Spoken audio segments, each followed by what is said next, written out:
Hello everyone, my name is Kurazar, and welcome back to Starsector Angry Bees, where we are here above Sentinel, we just found, after we beat up a bunch of very suspicious warships that were hegemony make, but had AI cores installed in them somehow. And a gantry floats mysteriously above this world here. What have we got here, I wonder? Dun dun dun! More ships. That I think I'll leave here. I don't need a really busted up 14th Battle Fleet Enforcer. I already have a busted up 14th Battle Fleet Enforcer. Oh, you're in good shape. Okay. I did save in last episode. Speaking of last episode, I totally did not survive by the skin of my teeth against one group of drones, and then I totally didn't go and then just grab a bunch of completely weaponless and not outfitted Hyperions. No, not me. I would never do that. That did not happen. I'm still kicking myself. But we have here a bit of a storylet of Sentinel. This is, I think, a really cool one. I want to see this expanded at some point. This is really, really fun. The bitterly cold surface of Sentinel rolls beneath you. The pole is locked in endless winter. Only lucky arrangements of weather produce marginal habitability in small regions. And indeed, there is a weak radio signal detectable in the midst of just such a conjunction. It transmits a weak transponder signal in Hegemony Standard Protocol, an old code, but it checks out. Meme city right there. A sensor sweep reveals a tiny settlement with signs of primitive industry and agriculture. Let's hail the signal. Your standard comms request gives no return. If there is a comms network or even an emergency survival unit on the surface, it's either damaged or can't make a connection. Your comms officer tries more unconventional workarounds from a suite of ancient standards used to ping rifting domain air relics to the latest suite of underworld methods that would earn a stern look from any honest customs officer. Lossy, but easily mistaken for background noise by sensor grids. All attempts are fruitless. Sir, we might have to make contact the old-fashioned way. Your comms officer reports apologetically. Take a shuttle down. You step off the shuttle, the frosty ground crunching beneath your boots. Your envirosuit has no trouble keeping you completely comfortable despite the biting wind. The settlement is about a kilometer off. You've landed at a polite distance on a rocky plateau to avoid disturbing some muddy gray fields of some kind of agricultural effort. We'll approach. A party of the inhabitants wearing masks and hoods meet you halfway. Their guards at the back hold weapons slung, standard domain fab carbines. Their clothing is repurposed utility forge cloth, the type used to line cargo bays and maintenance conduits. They wear adornments denoting status made of worn but well-polished military insignia, winged phoenixes and stars, hegemony crew survivors, and they've been here for a long time from the looks of it. A leader steps forward, pulling off her goggles. Did we win? She asks. The first AI war or the second? The leader exchanges glances with her companions, taking in the implication of your words. You are invited to the settlement to continue your conversation out of the cold. These castaways have not forgotten hospitality, in their manner. Or perhaps their leader, an elder by the name of Alo Skirin, called a commander by her lieutenants, knows the wisdom of controlling the spread of potentially explosive news from the outside sector. You are led to a cluster of neat low structures, earthworks and hull panels spotted with forged glass and chimney. The streets are clean and the citizenry uniformed by job role. Despite fixing you with open stairs, they do not falter in their assignments. Commander Skirin welcomes you and your party into a central meeting hall. It is warm, and festooned with hegemony paraphernalia. Uniforms, weapons, etched insignia from supply case lids. The hand-worked reverence brings to mind a Luddic shrine that has undergone conversion to worship a martial god. You pretend to sip a wretched yeast-derived ersatz tea. Coffee, maybe? Given to you by Skirin's attendants. You come from the core worlds, yes? Skirin asks. We must get back in contact with our proper chain of command. The protocols command it. Behind her, attendants and guards all mumble something in unison. You think you catch the word protocols. I'm going to probably pick the quickest route through here because I had read this before in the last season that we did of this series, of this game. So I think I'm going to generally speed through some of this a little bit, I think. Will you bring word of us to the Persian hegemony of the 14th Battle Group? They must have survived, yes? The protocols promise that you'll be rewarded and we saved. Behind her, in unison, you hear intoned the words, reward and salvation, in not quite the sing-song of group prayer. Now you can see the strange gleam in Skiren's eyes, as if she is looking up at the unwitting savior from her religion. And at the same time, something like fear, even panic, under the mania. You're an outsider. They don't have outsiders here. We'll catch her up. Sure. One of your guards passes you the satchel with datapads preloaded with current affairs primers. Used by Salvers on the Fringe, these are kept up to date for a reasonable subscription fee and statistically proven to ensure an efficient transition into contemporary society for temporal refugees, including cryosleepers, D-civs, and castaways. Skiren and the others treat your datapads like holy artifacts, touching them delicately. They know haltingly how to use the interfaces, but it is clear that they have been cut off from sophisticated nanoforge output for a long, long time. Okay. Let's confront her. You consider the certain discoveries you've made established. That's weird.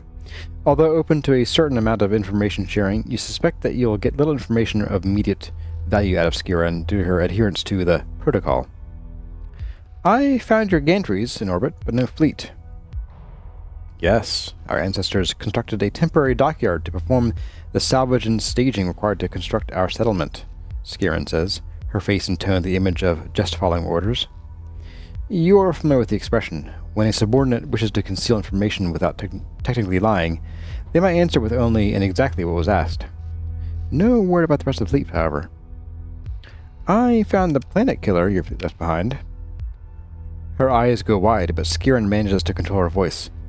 I cannot speak to that, sir, she says, face stiff. I guess we'll chat.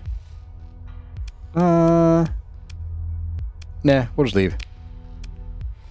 You are escorted to the rim of the rocky plateau where your shuttle awaits. Skiren reminds you again to return to hegemony space and tell command about Sentinel. About to step aboard, you notice a stark white fragment of bone in a gravelly rill. You pause in your step. It must be a fibula or tibia. Maybe. You suspect that the protocols would demand orderly containment of the honored dead. So this, whatever it was done many cycles ago. Return to orbit. Okay. So we are largely done here. Let's see. Do we have intel on any path or bases? We do have one here. Okay. Oh, one here too. Oh, this is us. Okay, this is just saying that we have no path or trouble right now. Okay. And 31 days at least. Okay, great. A whole 31 days. So we might be served. I was going to explore here a bit, but I think I want to wait till we actually get the ring gates up. So let's go. Let's head home. Drop off our very useless Hyperions. And we'll visit Aslan. We'll let them know about Sentinel here. We'll go deliver the planetkiller. And then we'll go visit Horus Yerabe over on Kazaron, which we were bid to do by Anahita Baird as part of the Galatia Academy questline. So yeah, let's just get going here. Without further ado, let's roll. And off we go.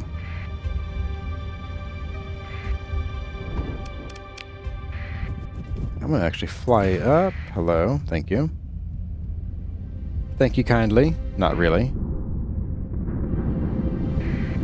Take me home to the rocky planet city. And away we go. Oop, there we are.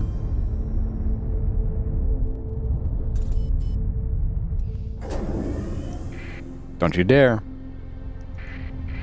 That's right. Where are we going here? We're going down. You know what? Yeah, we'll stop by home here. Flurp. Oop, ow. Hey, the gate hauler arrived. Nice. Oh, that's fun.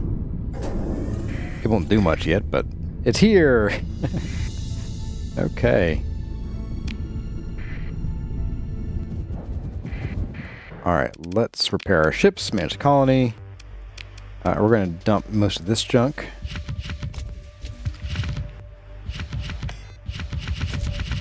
All of that. Leave that here. Don't need that. Grab what we can and need from here. Maybe a few extra blood people. Extra crew. Yep. Okay, well, as far as these guys are concerned, what do we have in terms of outfitted Hyperions? Hyperia? We do have 3. You have glitch sensor array, that's fine. Alright, we'll trade you 2 for you 2. In fact, you know, let's see if we can outfit these with at least the guns. Do we have the guns that we need? We have a machine gun, ion pulsar, heavy blaster. I think we do for a couple of these at least. Right, and you, what I could do, be real smart of me, would be to auto fit. And do like this. Current variant. And then just do this. Ta-da! Ta-da! There we go. Alright. That's a bit better. Alright, we'll leave you guys behind after all. And how many story points do we have? 5. I'll hang on to those for now, I think. You could use something. I'll spend 1. Maybe 2. We'll do 2. 1 for each of these. And we'll just pop in, I don't know, converted hangar, I guess. It's fine. Oops. Built in, converted hangar. It gives us some more freedom to pop things in here. The defensive targeting array, that keeps your guys close. Okay, that's fine. Against optics, stabilized shields. Oh, you don't have any guns here. Okay, that's why you're different amounts of OP here. Okay. So that's fine, that's fine. There we go. And that should be good.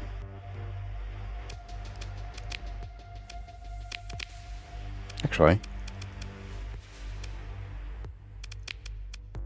I'm goofing here. I want them all in caps. There we go. Alright, so we left those 2. Let's grab the others. Let's outfit what we can here. I think we had 3 more, basically, we could actually outfit because of the... I think it was the limitation on ion pulsars. Ooh, okay, we have 3 left, okay. Let's see, we'll auto-fit 3 of these.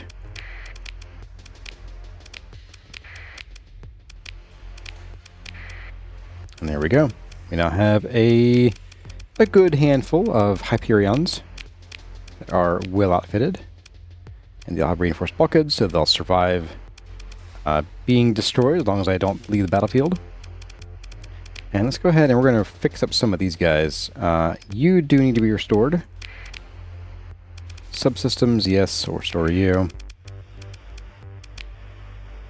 Weapon mounts, shields, yes. Compromised hull, yeah, we'll restore you. Engines, yes. Hull, yeah, we'll restore you. Sensor array, that's range, right? Yeah. Man, I really want to fiddle with this guy. Helmsmanship, so he's steady.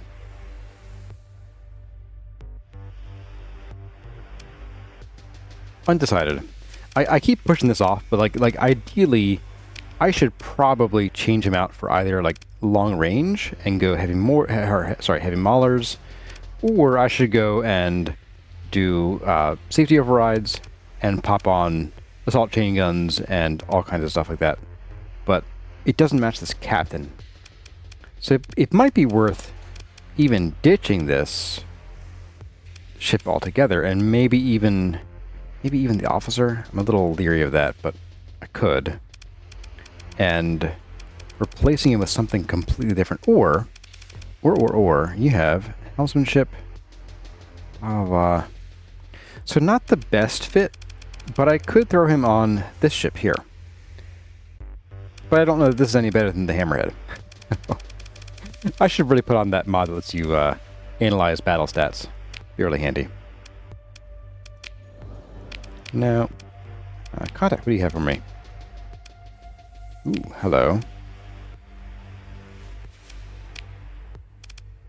I could get stuff.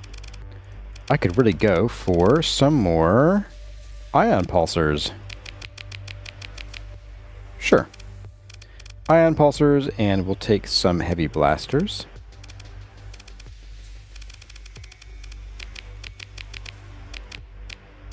And heavy machine guns.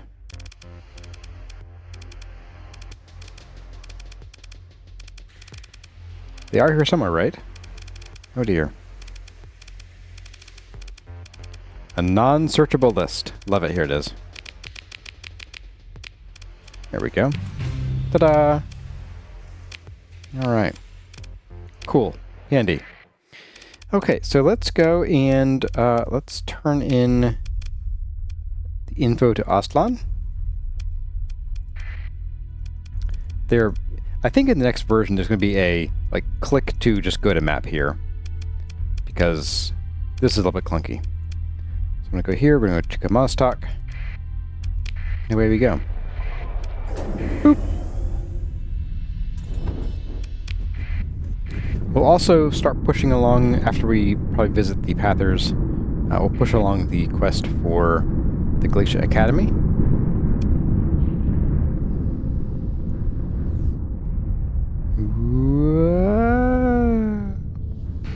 No, thank you.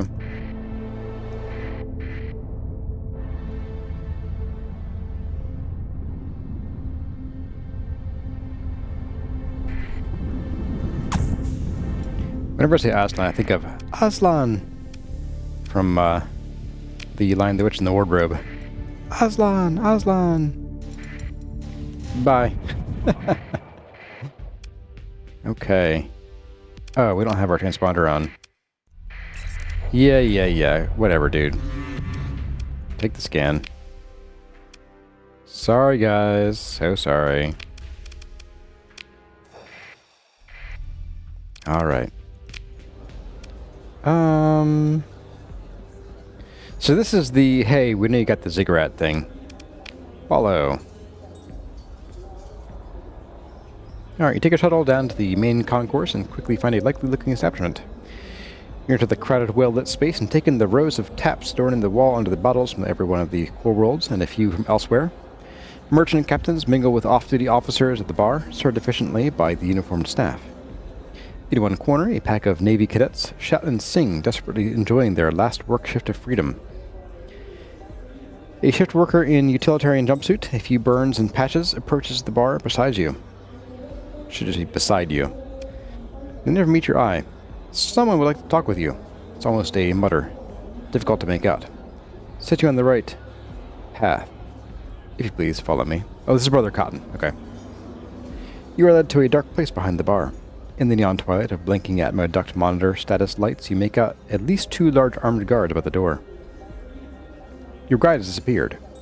One of the guards taps at the door and after a moment opens it and holds out a hand indicating that you should enter. Let's enter. Why not? It's a storage room. A couple folding chairs are set at a drooping table. Bright patterns crawl across an old lighting tube. A pot of tea steams between 2 simple cups. A Pather terrorist sits in one of the chairs. Brother Level Cotton at your service, and pleased to meet you, Captain Kirby. With blessings of blood and all that, naturally. He winks at this, then offers a hand for you to shake. We'll shake his hand.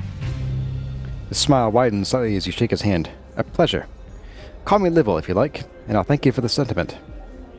A pause, then a dark look crosses Cotton's face. Captain, I must declare that it is grim tidings indeed that bring me to begging audience with you. We have seen you operating a truly unholy creation, a Ziggurat-class starship. For it is born of the womb of Tritachyon greed and the product of meddling in places that human hand ought not reach. He meets your look. Now, don't look surprised, Captain. There are many eyes and ears upon the daisy that stands so tall as you do. And you stand tall indeed. Didn't you send some rogue Luddic knight to attack me? Cotton looks troubled for a moment, holds a finger up, and says, Now that... It is just what I'm saying. Many eyes and ears. I did speak with this knight-errant about you, and we spoke of concerns. But I did not tell him to kill you, and that is the truth. He looks over at a table as if he just remembered something. Oh, Captain. He looks apologetic. I'll return to your question just in a moment, for I've entirely forgotten my manners. Brother Cotton stands and pulls out the other folding chair for you. I've brought some fine tea, grown by a good friend. Won't you sit and share a cup with me? He pauses, noting your hesitation. Do sit. You're my guest here in this humble place, and it would be rude to poison a guest. He gives a faux serious look, and the sin decides. Sit and drink. As you raise the cup, Cotton says, Do be careful, it's hot. He sips his tea as well, and looking pleased himself, asks, Now, where was I? A warning. Yes, it's a warning. I'm concerned for your soul, Captain. The end times are upon us, and it is up to each of us where we look for guidance. Is it into the pit of Mammon? A promise of gold and hollow power? You carry the fruit of Moloch's tree in your fleet, Captain. What will grow from its seed, I wonder, and I fear. This is as foretold by Lud. Another sign of the apocalypse. I see what you think upon your face. Was not the collapse of the domain's gates the apocalypse? Cotton seems to balance rhetorical points with himself. Yes, and no. It was merely the beginning. He sets his teacup down and his voice rises. He once was a street preacher, you realize, and likely did well at it. The ocean shall shatter and hang in the sky mixed with blood. The locusts will hatch from the temple of the adversary. The doombringer shall step through the empty door. And, he halts the sermon, smiles almost abashed. It goes on like that. I do say, the poetry of the word takes me, but I shan't bore you if it isn't your interest. He picks up his teacup again and says, All was foretold by Lud. It is written here. He lifts a hand to his heart once again, and you notice now that there's a small book in a pocket there. The Holy Book of Lud. The question for us, poor and flawed children of creation. Do we look to the light for guidance? What's your point? Brother Cotton grimaces. I am perhaps not doing so good a job at this as I had prayed. Let me speak with absolute candor, Captain Kirby. This ziggurat, what it will bring, it's my greatest fear, and, I confess, my greatest hope. It is clear to me that you hold the tool of the adversary that will end the world. He pauses now and stares intently at you, then nods. I am not asking you to set it down exactly, he pauses, trying to find the words. It is the tool of evil, yes, but imagine a small arm set within reach of a child. I am asking, he closes his eyes now, that when it comes time for you to decide what you will need to do, you follow the path of light. I'll think about what you said. His eyes open and his gaze locks on yours. The word is the path, and the path is the light. Once you see the path, you will have no need to think or question. Just take the next step. He speaks quietly, feverishly, wide-eyed. They call me a murderer, a terrorist, but no doubt dwells my soul, Captain. None at all. The energy seems to leave Brother Cotton now, and he looks almost sad as he performs a half-bow. I should probably go now, Captain Kirby, before the local security forces wake up. I thank you for your time, until our paths cross once more. Choose the light. And with that, he steps out the door, leaving you with 2 cups, a pot of tea, and a set of cheap AutoFab furniture. Return to the bar. Okay. So, that was fun.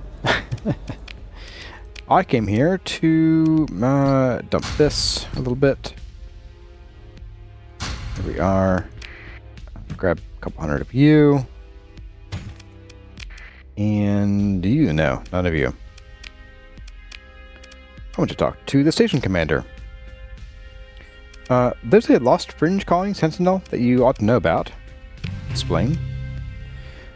The station commander nods along with surprise and concern as you tell him about the lost crew forming a colony on Sentinel and surviving for over 100 cycles while maintaining, quote, protocol. I must bring this matter to the Strategic Assembly immediately. I expect we'll dispatch relief and reinforcements. Right, he says. I must make my report. Good work, citizen. I also discovered that the original flotilla modified their fleet to accept AI core control. He goes still. I see, he says. That is a troubling allegation. Though, if what you say is true, it was done over 100 cycles ago. The Admiral sighs. I shall include it in my report. Rest assured that we shall get to the bottom of this matter, citizen. In the meantime, I advise you to keep speculation about what you think you saw to yourself. A pause, then. We would not want to get ComSec involved, I am sure. Imagine the paperwork. He tries to lighten the threat with an unconvincing smile as he reaches for the comms cutoff. I must go. Ah, yes, imagine that paperwork. Oh my goodness. Terrible. It's worse than famine. Alright. Let's go... do I want to go there right now? I don't want to go there right now. Let's keep moving along the Galatia quest here. No, thank you. Galatia quest. There we are. We'll go talk to Karuz. I want to get these darn gates open. It takes so much time to get these things working.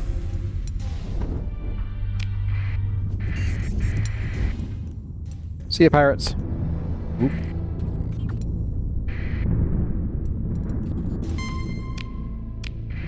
In we go. Alright. Karuz. The comm image stabilizes on Karuz in her laboratory office, surrounded by holographic projections of her data tables. Oh, she says, looking up. Captain Kirby. Ah, yes, Provost Baird said I'm to fill you in on the new development. She sweeps away several displays worth of work. Arcane glyphs and diagrams collapse into unobtrusive icons. First, she says, this is a prototype device.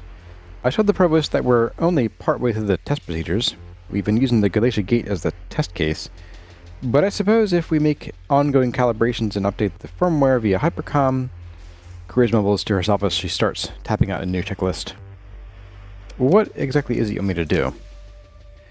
She looks abashed. I'm not doing a very good job of this, am I? Teaching was never... Sorry, let me answer your question.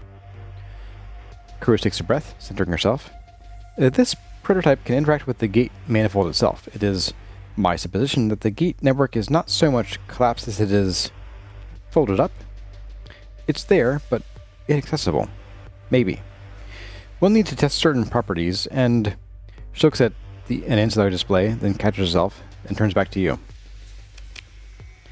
It was your scan of the moat induction device from the Ziggurat Hall that opened the door. It showed us things. Her voice rises with excitement. Unimaginable things.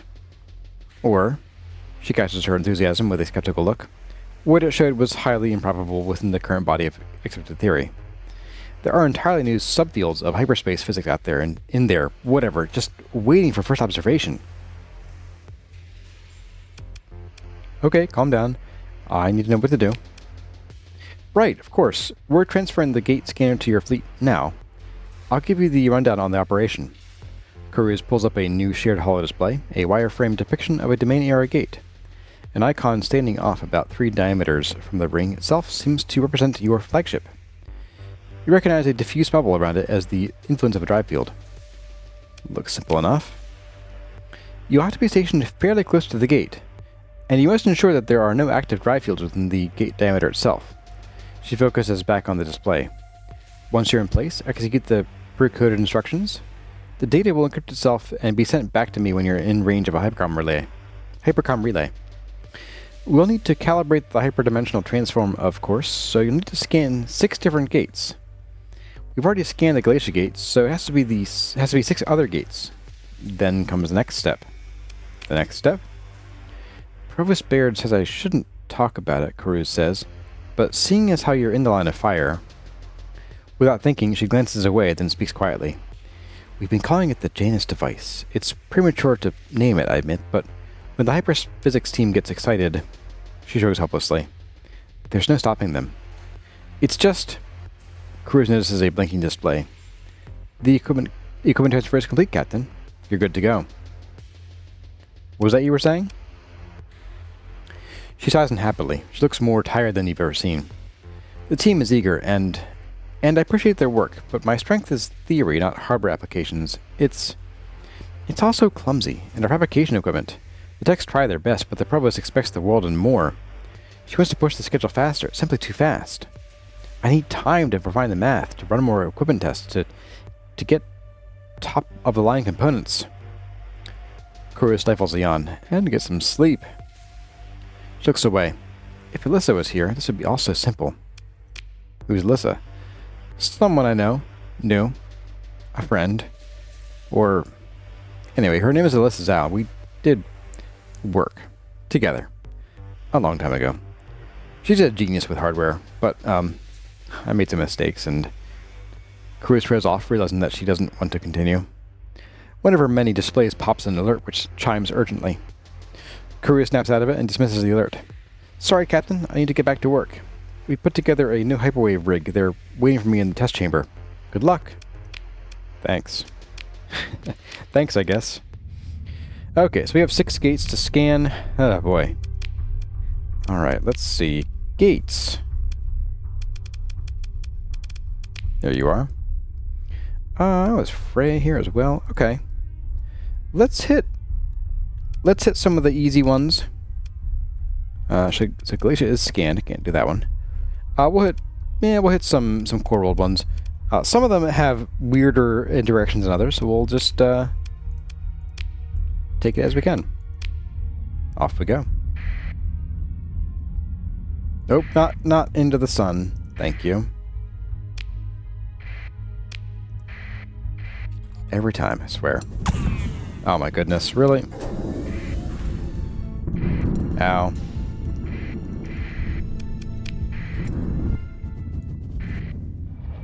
A pirate fleet. What's up, guys? We'll take the comm request. You want the gate, yeah? Our captain mumbles while chewing on something. Well, it's mine. So then you'll have to pay me and mine some tasty nice credits. The pirate smiles crookedly, showing off pieces of her last snack and some diamond incisors, which you're sure were very impressive to some hive gang. Give me 11,000 credits, then you can have it on gate and do your businesses. Sure. Sure. You're not worth the time of day. Herp. Scan the owl. Scan the gate. That was easy. Alright. Let's do Samara. Why not? There we go. Off we go.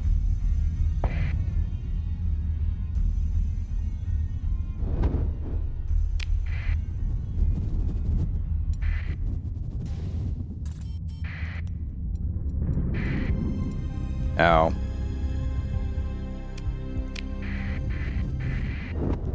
Yeah, okay. Ow. Hello. Oh, great. Hey, guys. What do you want? They're doing an operation. It'll feel that might help. I know what you're doing. We're scanning as well. Alright, you know what? Not worth it. You're not worth a story point. Sorry, pal. We'll just go somewhere else. Literally anywhere else. Hey, Freya.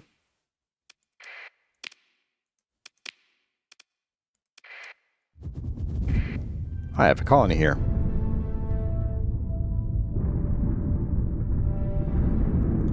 We slowly go to Freya, as I was saying.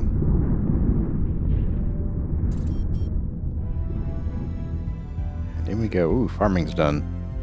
Nice. That's right. Scan this gate. And away we go.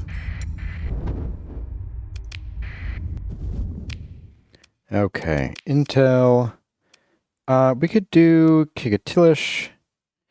Yeah, let's go there. Why not? Boop. That's right. You get an interesting array of different planets here. Neural. Super fast. Like Sanic. Whoop. You are medium, that's fine. No big deal.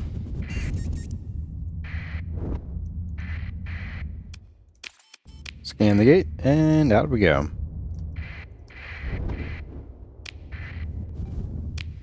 I think next we're going to go to somewhere like Magic. We may have pirates here, so we'll see. I don't mind paying a little bribe here and there. It's the story point ones that I'm not as thrilled about, if I'm being honest. Got our extra weapons. Sweet.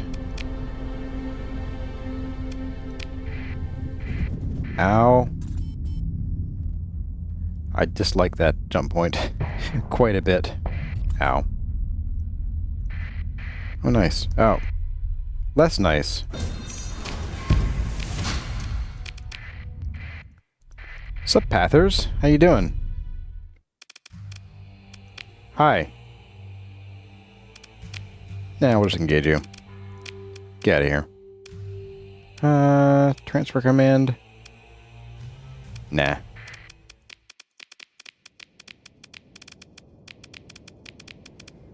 It's probably enough. Meh. We'll grab it as we go by.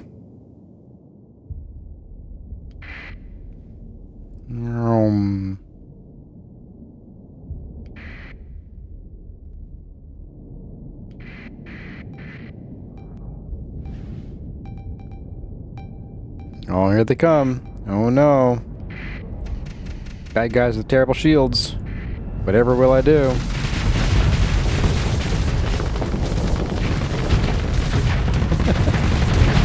Toast. You love to see it.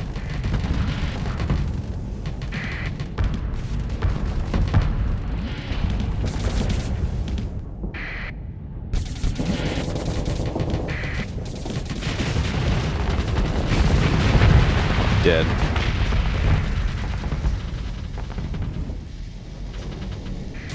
And dead. Oh. Don't get in Thunder's way. Spells bad news.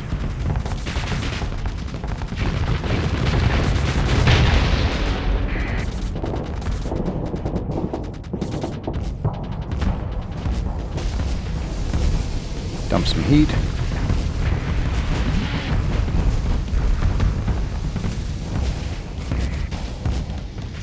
I love that sound.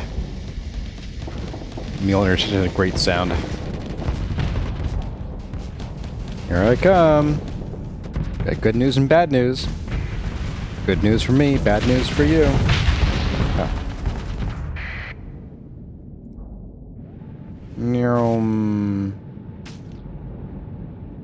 No thanks.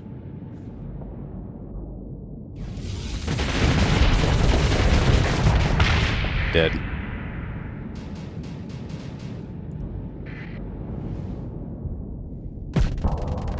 Get him. Get him. No, he's getting away. My nemesis. Alright, it's fine. There's one more, isn't there? You. Yes, everyone kill him.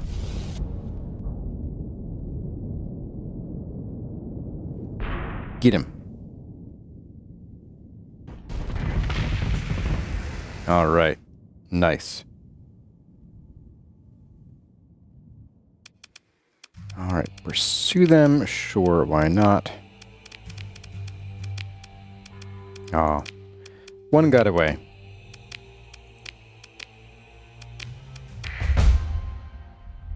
Okay. Bye, guys. Get lost.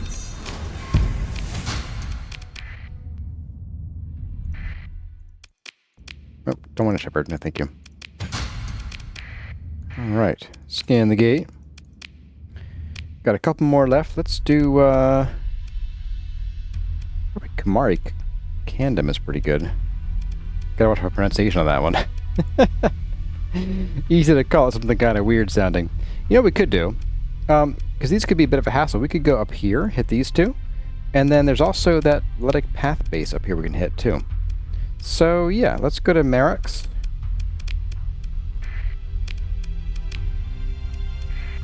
Where we have apiary. Let's not fly through the... Okay, let's not bash ourselves to death here. Let's also stop at our favorite gas station on the way.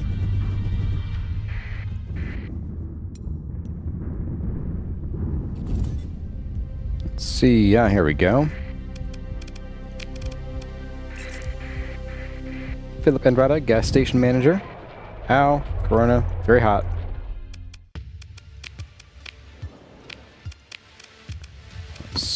Oops, nope. Sort you. We'll dump this junk. Dump some of this junk. And with good prices, fill up on you. We'll fill up on you. I'm a funny guy, I tell myself. Alright, and then, yeah, back on the road. Sweet. Let's roll, baby.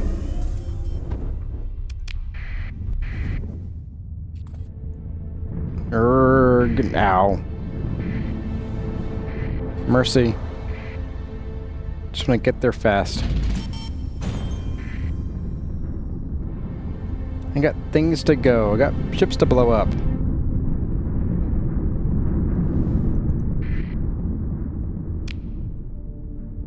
Ooh, an enforcer. Better watch out for him. What is this? Really? Oh, neat. A free apogee. Oh, that's cute. Huh. I'll leave it. Assuming we can. Yeah, we can scan the gate. Sweet. That's fun. There's always an apogee hanging out near a gate somewhere in every game. It's just a thing. Repair? What do we got here? Oh, okay. We could use some more stability. Way station won't really help with that, but it'll do something. We can always... Upgrading doesn't do much. We would need... Oh. We already have a patrol HQ. Okay. So we're about as good as it gets here, temporarily. Oh, because of the D-Civ. And no active comm relay in system. Right, this has no stable points. Okay, I wanted to fix that at some point, but not today.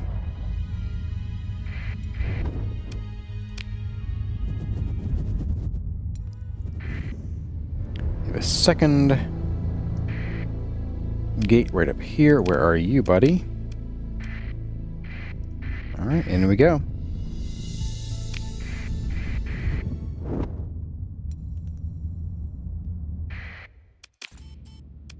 Cool. Apparently this guy didn't stop us. Interesting. Usually fleets near the gate cause issues. But I guess they weren't part of the story. Alright, and then let's go and check out this Luddic Path base here. Oh, we don't know where it is? Okay, that's fine. I am sure I can find it. Pretty sure I can find it. Reasonably sure I can find it. Yeah, let's just pop in here, why not?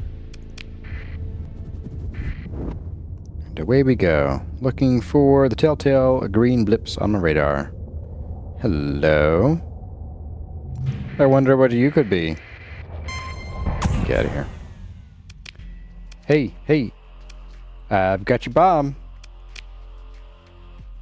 Malachus Juma. Okay. Yeah. There you go. Have it. And now they never bother us again. Wonderful. Why does it have a thing on it? Oh, because it's got a bounty on it. Okay. Well, we now have eliminated Pather annoyances from harassing our colonies, which is great. And I think, let's see, that's probably about what we're going to call it here. So next episode, we're going to go and continue again, pushing along the Galatia quest. I think we only have a few more steps to go. We need to blow ourselves up at one gate. It's a whole thing, trust me. And then go rescue Alyssa Zal, and then we need to go and actually do the real gate thing, and then we're free. We're done with that part of the quest. Actually, of the whole storyline. So yeah, that's where we'll end it for today. I hope you enjoyed it, guys. If you did, let me know by leaving a like, or let me know what you thought in the comments below. But as always, my name is Hazard Kurazar. Thank you all for watching, and I'll see you in the next one.